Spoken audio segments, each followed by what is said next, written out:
இந்த நாட்டில் ஒரு குப்பை தொட்டி கூட இல்லை. காரணம் தெரிஞ்சா ஷாக் ஆயிடுவீங்க.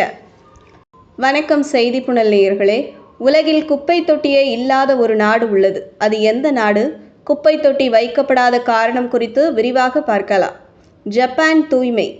மக்கள் தங்கள் தனிப்பட்ட முயற்சிகளால் பொது இடங்களை எவ்வாறு சுத்தமாக வைத்திருக்க முடியும் என்பதற்கு ஜப்பான் ஒரு மிகச்சிறந்த எடுத்துக்காட்டு. ஜப்பானில் பொது இடங்களில் குப்பை தொட்டிகள் அகற்றப்பட்டன. இப்போது அவை மிகவும் அரிதாகவே காணப்படுகின்றன. நீங்கள் ஜப்பானுக்கு சென்றால் அங்கு பொது இடங்களில் குப்பை தொட்டிகள் இல்லாததை கண்டு ஆச்சரியப்படுவீர்கள்.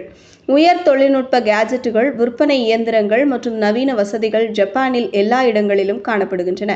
ஆனால் குப்பை தொட்டியை கண்டுபிடிப்பது கடினம். சில நேரங்களில் ரயில் நிலையத்தில் குப்பை தொட்டியை பார்த்தாலும் அதன் மூடியே இருக்கும்.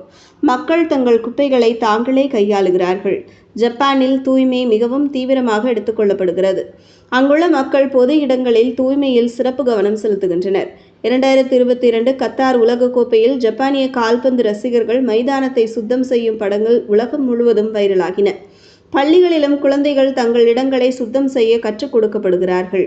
ஒவ்வொருவரும் தங்கள் குப்பைகளை தங்களிடம் வைத்து அதை முறையாக அகற்றுவது ஜப்பானிய கலாச்சாரத்தின் அடிப்படை பழக்கமாகும். ஒரு சர்வதேச ஊடக அறிக்கையின்படி ஜப்பானில் பொது குப்பை தொட்டிகள் இல்லாததற்கு மிகப்பெரிய காரணம் டோக்கியோ மெட்ரோ வாயு தாக்குதல்.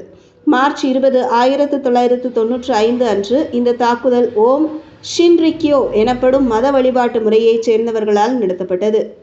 பிளாஸ்டிக் பைகளில் விஷம் கலந்த சாரின் வாயுவை நிரப்பி மெட்ரோ ரயிலில் போட்டுவிட்டு சென்றனர். இதில் 12 பேர் பலியாகினர்.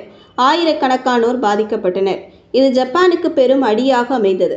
இந்த தாக்குதலுக்கு பிறகு ஜப்பான் பொது குப்பை தொட்டிகளை அகற்ற முடிவு செய்தது. இதனால் எதிர்காலத்தில் இதுபோன்ற தாக்குதல்கள் ஏற்பட வாய்ப்பில்லை. 1995க்கு பிறகு ஜப்பானில் பொது இடங்களில் குப்பை தொட்டிகள் அகற்றப்பட்டன.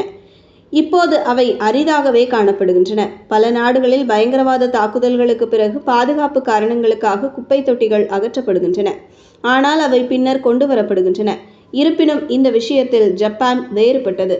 கடந்த 30 ஆண்டுகளில் பொது இடங்களில் குப்பை தொட்டிகள் இருக்கக்கூடாது என்ற விதி உள்ளது.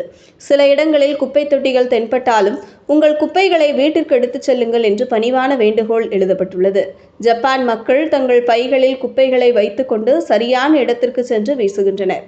தன்னம்பிக்கை மற்றும் விழிப்புணர்வுக்கு இது ஒரு தனித்துவமான எடுத்துக்காட்டு. குப்பை தொட்டிகள் இல்லாத போதிலும் எந்த ஒரு நாடும் ஒழுக்கம் மற்றும் தூய்மை பழக்க வழக்கங்களுடன் சுத்தமாகவும் பாதுகாப்பாகவும் இருக்க முடியும் என்பதை ஜப்பான் நிரூபித்துள்ளது. இதுபோன்ற செய்திகளை தெரிந்து கொள்ள செய்தி புனலுடன் இணைந்திருங்கள்.